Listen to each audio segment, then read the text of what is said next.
السلام علیکم۔ 100 happy days challenge میں خوش آمدید۔ آج کی ہماری خوشی کی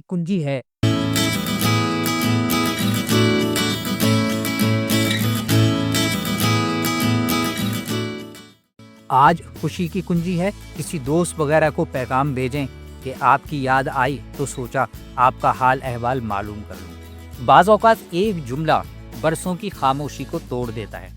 ہم سب زندگی میں کچھ لوگ ایسے ہوتے ہیں جو کبھی بہت قریب تھے مگر وقت، مصروفیت یا فاصلے نے ہمیں دور کر دیا۔ رابطہ ٹوٹا، باتیں کم ہوئیں اور پھر خاموشی چھا گئی، مگر دل کے کسی کونے میں وہ رشتہ اب بھی زندہ ہوتا ہے، اور جب اچانک ان کی یاد آتی ہے تو وہ لمحہ صرف یاد کا نہیں ہوتا، وہ رابطے کا موقع دیتا ہے۔ ایک سادہ سا پیغام، بغیر کسی رسمی جملے یا طویل گفتگو کے، صرف یہ کہنا آپ کی یاد آئی تو سوچا آپ کا حال احوال معلوم کر لوں۔ یہ جملہ دل کو چھو لیتا ہے اور اکثر وہ دروازہ کھول دیتا ہے جو ہمارے خیال میں بند ہو چکا تھا۔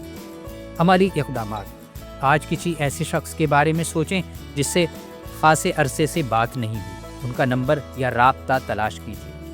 صرف ایک سادہ دل سے نکلا ہوا پیغام بھیجیں۔ آپ کی یاد آئی تو سوچا آپ کا حال احوال معلوم کر لوں، یا اس سے ملتا کوئی اور جملہ۔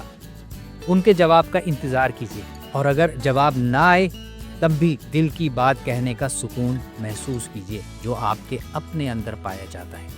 دن کے آخر میں لکھیے، میں نے فلاں کو پیغام بھیجا اور مجھے ایسا محسوس ہوا۔ سوچئے ذرا ہٹ کے۔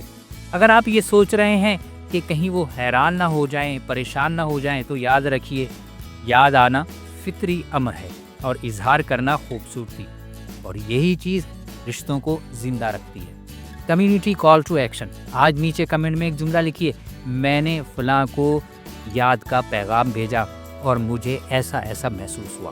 #100 ہیپی ڈیز استعمال کرتے ہوئے مائنڈفل پاکستان کو ٹیگ کیجیے تاکہ ہم سب اپنی یادوں اور رشتوں کی روشنی کو بانٹ سکیں۔